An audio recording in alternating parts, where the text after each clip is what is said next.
পেনসিলভেনিয়ার ফিলাডেলফিয়ায় নিয়ন্ত্রণ হারিয়ে গাছের সাথে গাড়ির ধাক্কায় এক কিশোর নিহত ও 4 জন আহত হয়েছে।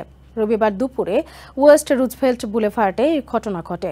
পুলিশ জানিয়েছে, গাড়িতে থাকা 5 জনের মধ্যে ঘটনাস্থলেই এক কিশোরের মৃত্যু হয়।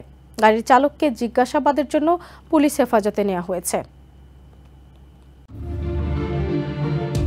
ফিলাডেলফিয়ার ওয়েস্ট রুজভেল্ট বুলেভার্ডের হান্টিং পার্কের পাহাড়ি সড়ক বেয়ে নামতে গিয়ে গাড়ির নিয়ন্ত্রণ ধরে রাখতে পারেন না অনেক চালকই। এর ফলে মাঝে মধ্যেই এখানে দুর্ঘটনা ঘটে। রবিবার দুপুর 12:30টার দিকে উচ্চ গতিতে থাকা লাল রঙের একটি নিশান গাড়ি নিয়ন্ত্রণ হারিয়ে এই সড়ক থেকে ছিটকে গিয়ে একটি গাছের সাথে ধাক্কা খায়।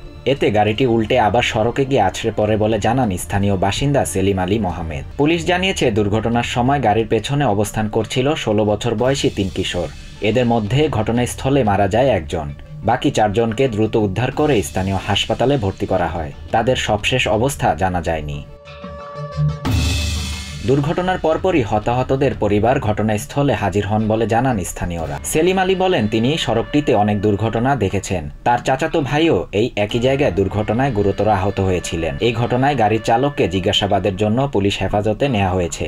জায়গাটিতে গতিরোধক দেয়া ও পুলিশের টহল আরও জোরদার করার দাবি জানাচ্ছেন স্থানীয়রা। শাহরিয়ার শাফাত, TVN 24 news desk. New York থেকে সম্প্রচারিত TVN 24 টেলিভিশন বিশ্বজুড়ে বাঙালির কণ্ঠস্বর।